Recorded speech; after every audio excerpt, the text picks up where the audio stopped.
Hi everyone, I'm Blake Allen and welcome to our greenhouse management class. I work with Sprout NOLA, and at Sprout NOLA we work to make farming accessible for everyone. So we help to put together farmer training classes. We also have low barrier farmers markets, and we also help to run a community garden in the city center, the city being New Orleans. And yep, we just work really hard to make sure that urban farming and urban gardening is accessible to um, all the residents in New Orleans, which includes growing plants, giving them to people, um, and also offering assistance to other people starting up community gardens, community farms, or just farms in general.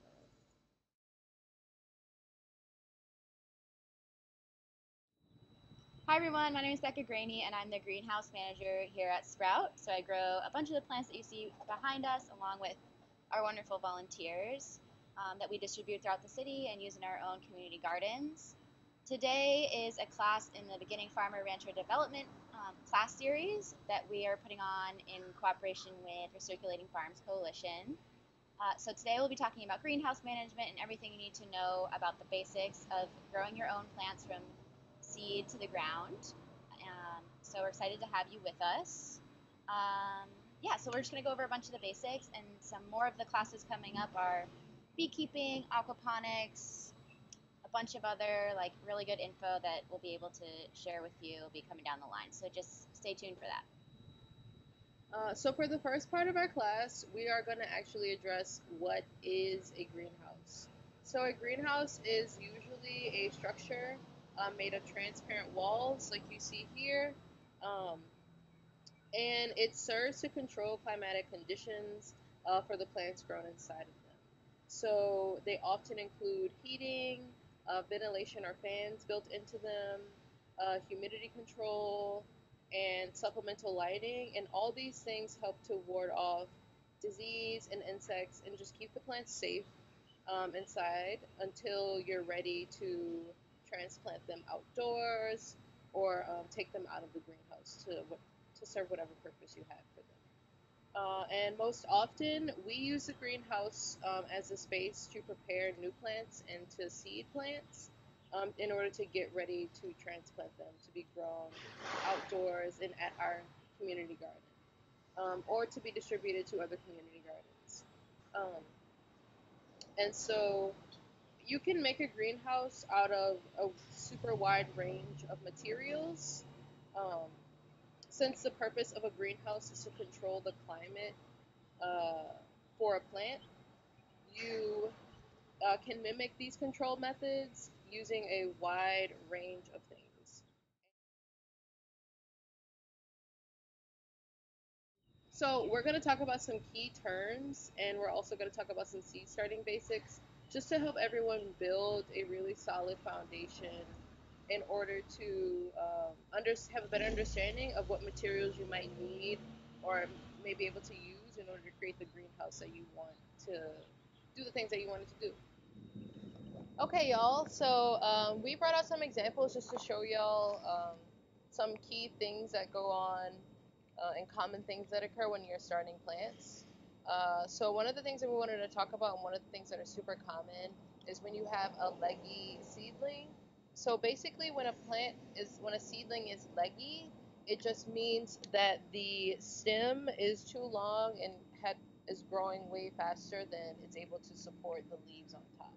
So we like to believe we don't have a really good example of that, but this is something that can happen. So if you can see, this stem here is super duper long, and all the leaves are basically just up here at the top.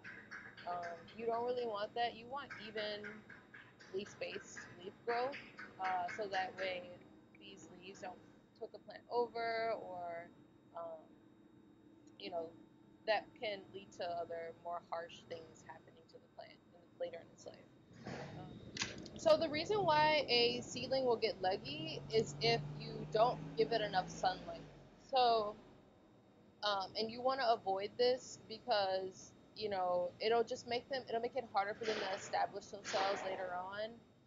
and they're more prone to dying off or disease or insects. So you really want to watch out for this. And one way that you can easily do that is just to make sure that the plant has enough sunlight uh, while you're growing it. But you don't want to place it into direct sunlight or give it too much heat because that's also bad for the seedling. Um, and you also just want to make sure that it's getting watered really evenly and well, just to keep it moist and keep it from overheating or drying out. So you can just do some bottom watering, which is, just putting it in like a tray, whatever pot that it's growing in or whatever tray that it's growing in, just making sure that the bottom sits in water, and the soil will soak that up from there, and so will the roots. Um, so that's something that you can easily do to prevent a plant from getting leggy. Make sure that it has a good amount of indirect sunlight, and make sure that it's watered evenly, and you won't have it tilting over. Okay, so one other thing that's super common, and I'm sure all of you have dealt with this, is when something is root bound. So we do have an example of this because as much as you try to get ahead of it, sometimes it's just really hard. So if you can see, if all of the roots have kind of started to build up on the bottom and started kind of swirling around itself, which is what root bound is. It's really easy for a plant to get root bound. They're really trying hard to establish their root systems to get strong, so they're sending out lots of roots to when they're first in their first part of life. This isn't going to hurt the plant really at all. Further down the line it can. So when you're taking your plant out of the tray, um, you just want to, before you plant it, you just want to give it like a little squeeze, kind of loosen up the roots, and before you put it in the ground. That's going to help the roots to understand that they can begin to spread out and not continue to grow in this downward spiral. That could potentially stunt the growth. It's not going to kill the plant, but it isn't going to give you what you wanted. The plant isn't going to give you what you wanted to if you let it continue to grow with that tight root system. It's not going to be able to go around in the soil and search for nutrients. It's going to continue to stay near home. And so you just don't want that.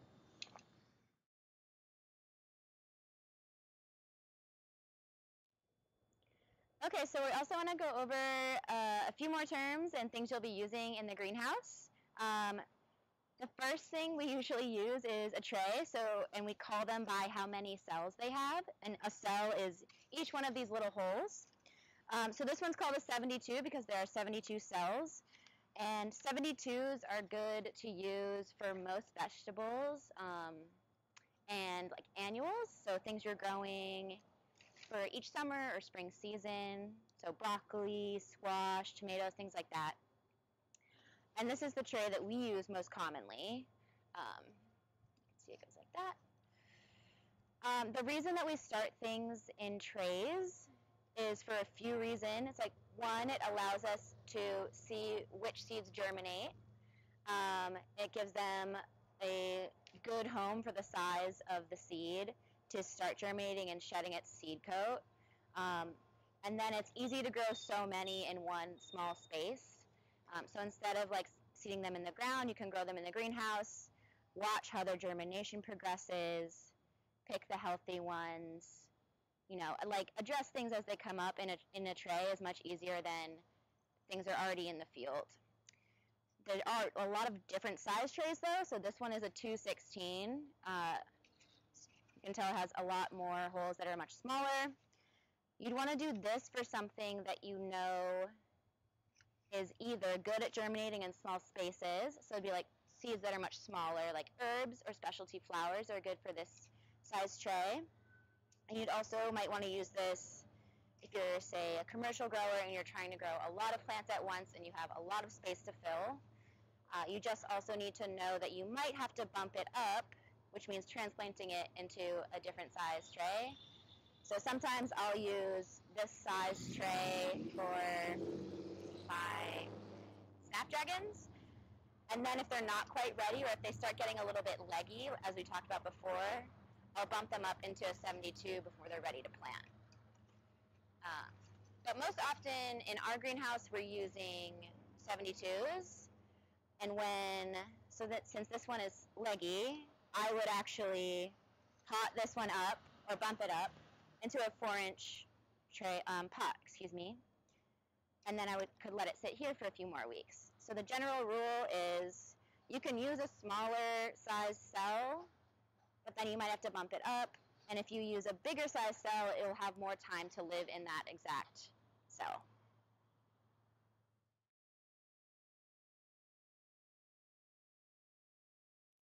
So welcome inside the greenhouse now, and I'm going to show you a few of our watering techniques. So these are misters, and basically I can put it on a timer and it mists out all of the plants here, which we'll show you an example of in a minute. But the misters are really good for greenhouse plants because it provides like a light misting of water instead of kind of like a pummeling that can come from a hose. And some seeds are super sensitive to how they're watered. And they like to be constantly wet but not drenched. So that's what misters can provide for us. So if you follow me over here,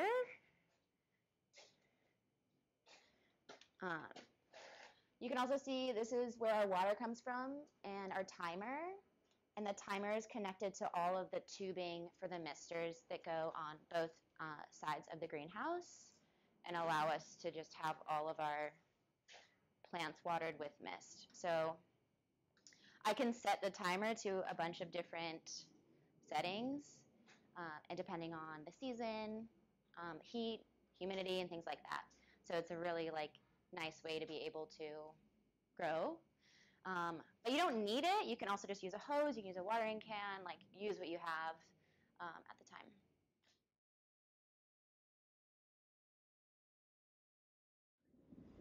Okay, so now we're going to talk a little bit about indirect versus direct seeding, which is something you want to consider before you start seeding your trays.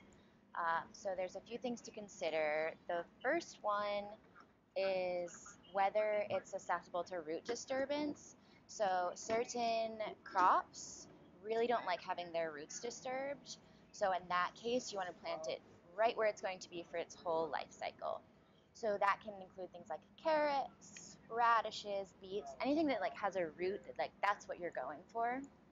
They can be really susceptible to being transplanted. Other things that do well directly seeded into the ground are cucurbits, so squash, melons, cucumbers, and then you can also do lettuces, salad greens. On the other hand, things that don't do well directly seeded into the ground, we call it indirect seeding, and that's when you do into a tray. So that can be crops like tomatoes, eggplants, the solnel family, most flowers, most herbs. So those are things that might take longer to grow from seed into a plant, so it takes longer to establish its roots. It might be things that are more susceptible to environmental damage, so they might not take a drought very well, or they might not take a flood very well, so they need to be protected in a tray in the greenhouse and get stronger before they go out into the field. Another thing to consider is the specialty of the seed, if it's expensive or if it's cheap. So a lot of farmers will, if it's cheap seed, just kind of take their chances and directly sow it into the field so they don't have to go through the process of transplanting, and you also don't take up space in the greenhouse. But if it's an expensive type of seed, say a very small specialty cut flower, I'd want to start that in the greenhouse so that I can be sure I get the highest success rate for it. Germination rates are another thing to consider. If it has a low germination rate, I don't want to plant it directly into the field. I want to start it in the greenhouse and then only transplant the ones that succeed, and that helps me utilize my space in the field or in your garden better than not. So those are a few things to consider for direct and indirect seeding.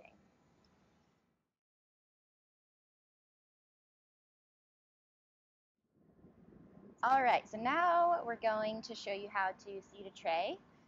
So the first thing you want to do is grab all of your supplies. So you'll need your tray, obviously, and you can fill it with soil. That should be moist, but not sopping wet. And then you need your seeds. So I have basil, okra, and cucumbers. And then you want to wait to label it. So I use popsicle sticks and Sharpies, or anything that won't wash off in the rain or in the greenhouse. So we have all of our supplies. And then once you have your seed packets, you're going to want to read the instructions on the back. They'll usually say how deep to plant the seed. If it doesn't, the general rule of thumb is to plant it twice the diameter. So you want to plant it as deep as it is wide times 2. And if you're unsure about how far to plant something in the tray, go more towards it being more shallow rather than too deep. Some seeds don't even want to be covered with soil, and they'll tell you that on the packet, and that's called being surface sown. And so some flowers and herb seeds are surface sown, and it's because they require light for germination. So each seed, you're going to want to read the back of the packet and see if it has anything like special going on with it, like that. There are also some seeds that need to be soaked before or given a cold treatment before, so just be sure you're reading up on what you're planting, and that'll help you have a better success rate. So at Sprout we use 72 cell trays, and that's because it's generally a good size for vegetables. Some people use smaller trays, and that can be for like smaller seeds you're not sure of the germination rate of, or if you really want a lot of that product. But this cell tray is good for us. You can also use like egg cartons, or like solo cups with a hole in the bottom. Anything with a hole in the bottom you can use to germinate your seeds. But we use these trays mostly. Yeah, and then so if you want to look here,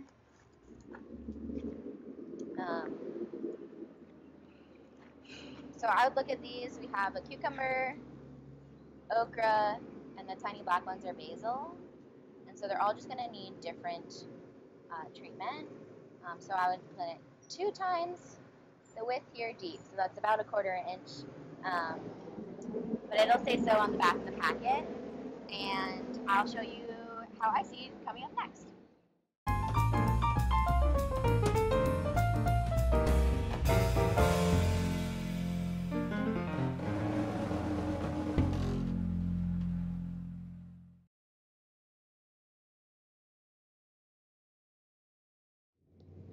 Okay, so what you want to consider when seeding is what soil you're going to use. So we use Happy Frog here at Sprout, but there's really so many other soil mixes that you can use. Happy Frog is available at some stores around town, so it's kind of easy to get. It's called like Happy Frog potting soil. But really the components of potting soil that you want are usually a peat, perlite, vermiculite, and sometimes a compost. So the difference between seeding and potting soil is basically that compost component. With seeding soil, you don't want to give the seed too much energy, too much food in its cell, and that's because you want to encourage it to come out of its seed coat, which holds its own nutrition. So usually growers will use what they call a sterile medium in order to get that seed to germinate on its own and not make it too comfortable in the tray so that it won't establish its roots. But when you're transplanting something, so when something already has its true leaves and you want to transplant it into a bigger pot, that's when you're going to want to add some more nutrition to the soil. So that's when, if you're making your own, I would add compost to the mix. And so we'll put a recipe up there for you of just one way you can make a soil mix, but there's really so many different ways you can.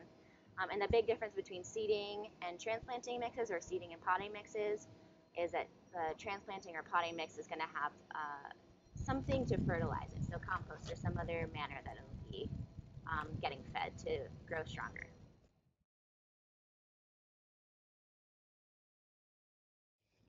Okay, hi y'all. So today in here, right now, we're going to talk about potting up and also the difference between the first leaves and true leaves. So if you can see here, your first leaves are the first leaves that sprout up from your seed, and they are actually still part of the seed. So they are part of that nutrition that the seed will give to the plant. So like we have here these young squash seedlings. They have come up with their first leaves, and so we're still waiting for them to get their true leaves. And so if you can see, they're kind of coming up here. And we have some older squash plants here. So if you can see, their true leaves have come up, right? So their true leaves look like the leaves of the plant. And so these are going to be, this is their first set of true leaves, real leaves. So these are actually ready to be potted up. Um, so that way they can keep maturing and getting stronger in the greenhouse until we're ready to plant them outside. So when you start them off in these bigger cell trays here, you're just going to pinch it around like so.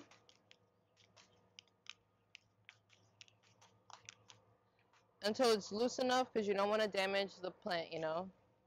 And then if you can see here, yeah, it's kind of begun to outgrow this smaller cell. So we're just going to massage it, make sure it loosens up a little bit. And then we're going to create space for it in our pots.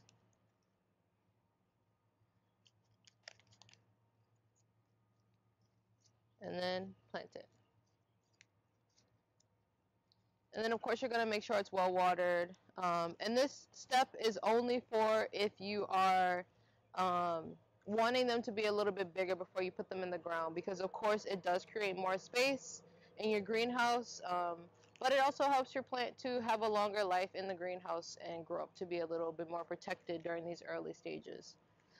But of course there are going to be some plants that you don't have to pot up before you plant them. So we have a tray of zinnias here, and these are ready to go. And just like we did with the tiny squash seedlings, you just massage them a little bit just to kind of loosen it up, and then take it out, massage those roots, and plant them directly. Okay, so that's how you know the difference. And make sure that you don't want to start fertilizing these guys until they actually do have their true leaves, because they are still feeding on the nutrients from their seed and from their first leaves. So we can actually talk more about fertilizing in the greenhouse.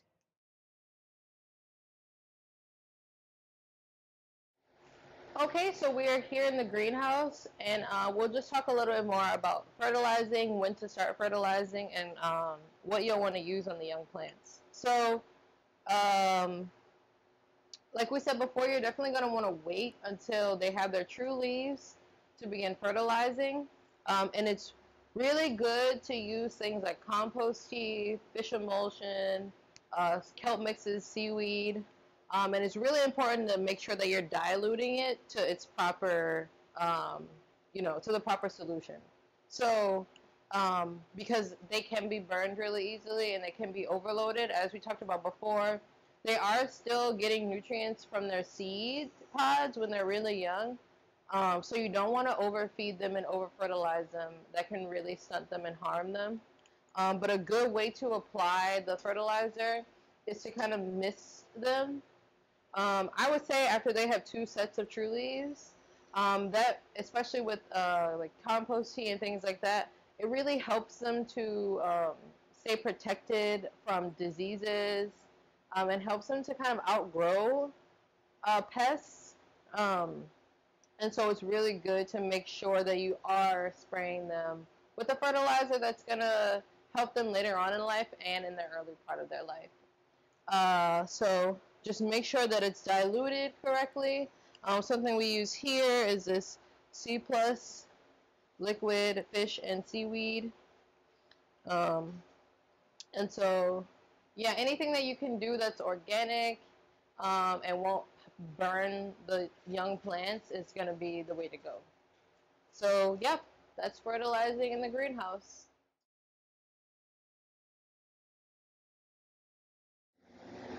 All right, welcome into the greenhouse. We're going to talk a little bit about environmental conditions to help your plants be healthy.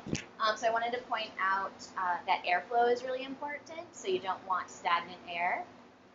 So we have these air vents here that help wind and airflow come through the greenhouse. And the reason that that's important is that it helps prevent disease. And when there's more water sitting on plants, it spreads disease, so you really want an airflow, and you want the cell trays to be moist, but you don't want the leaves to be wet. So that's why we have the vents, and that's also why we have the fan over here. The vents can also be important for temperature regulation. So in the winter, we close the vents to keep the greenhouse warmer, and we also have heaters to help it stay warmer as well. Most seeds need temperatures of around like 70 to 80 degrees to germinate. And so that helps them germinate in the winter when it's not the Louisiana summer and the heat doesn't do it for us anyways. So those are a few factors that you need to kind of always be controlling. Another thing is water. So depending on the weather, even within the same season, you need to be adjusting how much you're watering. Sometimes multiple times a week in order for not to be too wet or too dry. And that can result in standing water or your plants drying out, and you might lose some of your cells. So you really need to be constantly monitoring what's going on in the greenhouse and adjusting all of these factors. The last thing I want to mention is that cleaning is really important. So you want to be cleaning the floors, you can be bleaching surface and sanitizing, and you want to be removing any diseased material or any dead material so that it doesn't spread to the rest of your healthy plants. So just keep all these factors in mind when you're thinking about building your greenhouse.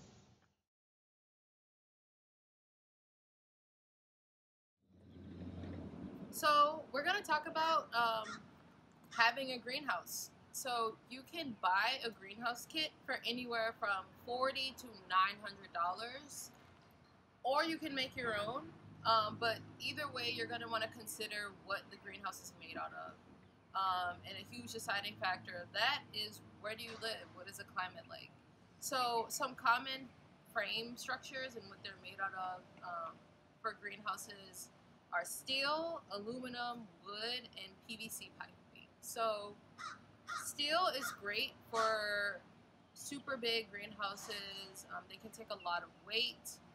It lasts for a while, but it can begin to rust, which is a bad thing.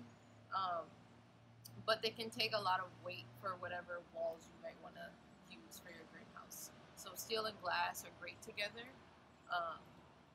but over time it just won't look as good as when you first installed it. Another great metal to use, aluminum. It can withstand that moisture, it can withstand the heat. It doesn't warp too badly. However, because it is a lightweight material, it doesn't really take a lot of heavy weight too much. So you'll want to make smaller greenhouses with that one. Wood looks really nice when you first install it, like it does with everything. And then of course over time it can begin to rot, it warps, it just doesn't last as long. So if you're not really looking to have your greenhouse for too long, and you just want something that looks really cool, then wood is good for that. And it also takes a whole lot of weight. But you do have to replace it frequently. And then of course you have PVC pipe, which is inexpensive and it can last a while. However, it is susceptible to damage from high heat. So the sun can quite literally melt it. So you'll want to be thinking about that. And it's lightweight, so it doesn't really take a lot of weight, but it is great for smaller greenhouses and structures like that. When you're thinking about what the walls are going to be made out of, so if you see here, we have glass. But of course, glass is very brittle over time. Glass is a classic greenhouse material, but it can break. So we've had to replace a couple of our panes here. Something else that works well are, you can use either a film plastic or you can use a rigid plastic. So your rigid plastics are things like fiberglass, acrylic, polycarbonate. Those are super good for trapping heat, and they last for quite a while. So they're really good if you're thinking about something in between a plastic film and glass. Plastic films can last for a really long time, up to 5 years. They're really easy to replace. They're also really good for trapping heat, not as good as, of course, as the rigid plastics, but they're also super inexpensive. So those are just some things to think about when you are making a greenhouse and you might be strapped for cash, or you might, be thinking about how often do you want to be replacing the walls of your greenhouse. So those are some things to think about.